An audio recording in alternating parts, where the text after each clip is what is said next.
season of change. Brahmin life's transition to new beginnings. जैसे सन 76 में BK का विघटन शुरू हुआ, बेसिक ब्राह्मणों की दुनिया का विघटन शुरू हुआ। Just like in the year 1976, disintegration started among the BKs in the basic Brahmin family. जैसे दुनिया बिगड़ गई, It was as if the world was spoiled. नए संगठन का फाउंडेशन पड़ गया। The foundation of the new gathering was laid. ऐसे ही सन 98 में एडवांस पार्टी का ध्वंस शुरू हो गया।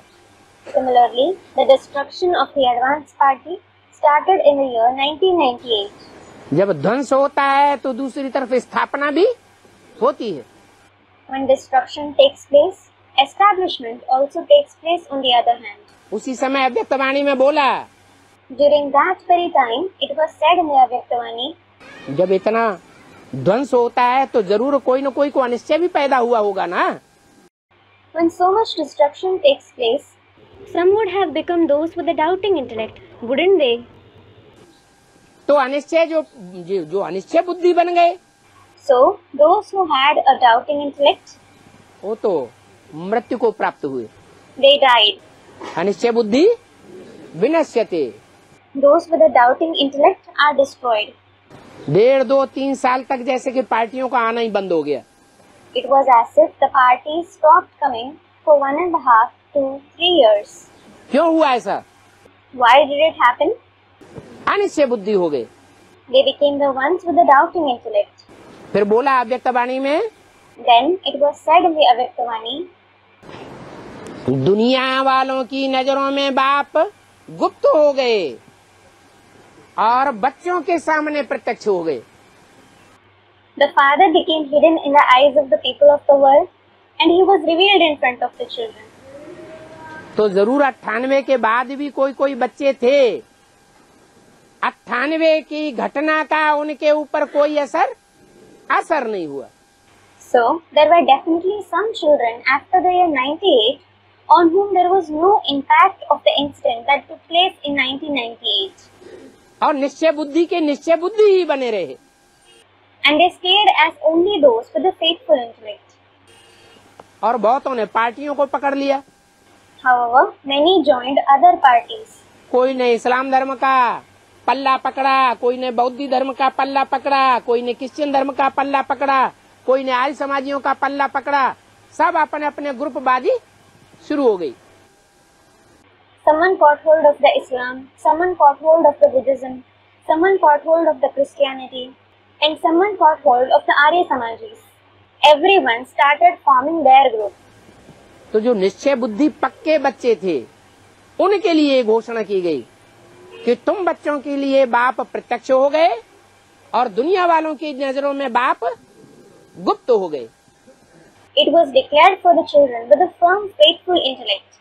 The Father was revealed for you children, and he became hidden in the eyes of the people of the world. तो ये 98 के बाद बोलने की क्या जरूरत पड़ी थी? Why was it necessary to say it after 98? 76 में नहीं प्रत्यक्ष हो गए थे क्या? Wasn't he revealed in 76? हैं? 76 में भी तो प्रत्यक्ष हो गए थे। He was revealed in 76 as well. फिर 98 में क्यों बोला? Then why was it said in 98? जरूर एडवांस पार्टी के अंदर कुछ आत्माएं थी जिनके ऊपर उस विनाश का कोई असर नहीं पड़ा। There were definitely some souls in the advanced party on whom there was no impact of that destruction. अटल निश्चय बुद्धि की अटल निश्चय बुद्धि बन करके रही। They stayed as those with a firm, faithful intellect.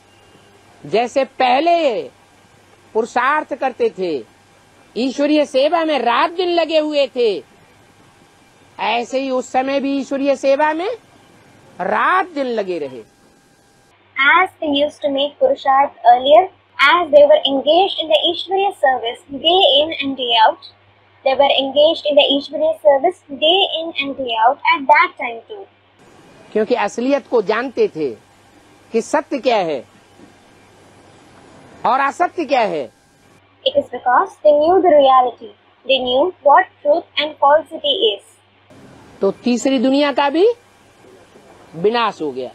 So the third world was also destroyed. तीसरी बार सृष्टि रची और फिर ध्वंस हो गई। He created the world for the third time and later on it was destroyed. 2004 में घोषणा कर दी गई। It was proclaimed in 2004. क्या What? कलयुग की शूटिंग पूरी हुई? The Iron Age shooting was completed. कलह कलेश युगी विघटन की शूटिंग पूरी हुई। The shooting of the disintegration of the age of clashes and disputes was completed. और 2004 में अव्यक्तवाणी में घोषणा कर दी। क्या?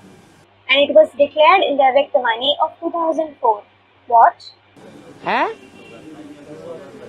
हाँ, तुम बच्चों के लिए बाप दादा ने नई दुनिया की सौगात दी है। Student replies, yes, Bap Dada has given the gift of the new world for you children. मैंने दे दी है। It means he has given it. तो जिनको नई दुनिया की सौगात मिल गई, जरूर वो स्वस्थिति में स्थित होने वाले बच्चे हैं। Those who received the gift of the new world, they are certainly the children who stabilize in the stage of the self. स्वस्थिति की स्थिति में स्थित होने वाले बच्चे The children who stabilize in the stage of the self, कैसी stage वाले होंगे? what kind of stage will they have? नष्टो मोहा पहली उनकी शिफ्ट होनी चाहिए औरों के मुकाबले। स्मृति लब्धा, Their first speciality should be Nashto Moha Smriti Labha in comparison to others. कि 84 जन्म का बाप हमको मिल गया, 84 जन्मों की प्राप्ति कराने वाला मिल गया। 21 जन्म की तो प्रत्यक्ष प्राप्ति कराता है और 21 जन्मों के पुरुषार्थ के आधार पर 63 जन्मों का भी हिसाब किताब बन जाता है। Thinking, we have found the father of 84 births, the one who enables us to make attainments for 84 births. He enables us to make the direct attainments for 21 births. And the accounts of the 63 births are also created on the basis of the Purusharth of the 21 births. अब और कोई भी हमारा कल्याण करने वाला इस दुनिया में नहीं है। एक शिव बाबा, दूसरा न कोई। Now, there is no one else in this world who brings benefit to us.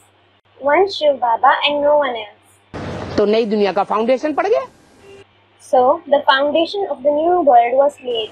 Foundation पड़ गया, नई दुनिया नहीं बन गई। Just the foundation was laid. The new world wasn't created. कोई मकान बनाया जाता है, पहले फाउंडेशन डाला जाता है। When a building is constructed, its foundation is laid first of all. कि पहली मंजिल बन जाती है, Or is the floor constructed first? Foundation पड़ता है। The foundation was laid. Foundation पड़ गया, इसका मतलब कोई जरूरी नहीं है कि वो दुनिया रहने लायक बन गई। The foundation was laid, meaning it isn't necessary that the world is fit to live in. क्या? What? फाउंडेशन जब डाला जाता है, अच्छी तरह उसकी ठुकाई होती है। When the foundation is laid, it is thoroughly rammed. जब ठुकाई होती है तो जो पत्थर डाले जाते हैं, नींव के पत्थर, उनमें से कुछ इधर भागते हैं, कुछ उधर भागते हैं। When the foundation stones are rammed, some scatter here and there, कुछ मजबूती से और गहराई में चले जाते हैं। and some go deeper more firmly. ये सच्चे रूपी वृक्ष का फाउंडेशन पड़ रहा है। The foundation of this tree-like world is being laid. तो फाउंडेशन पड़ रहा है। So, the foundation is being laid.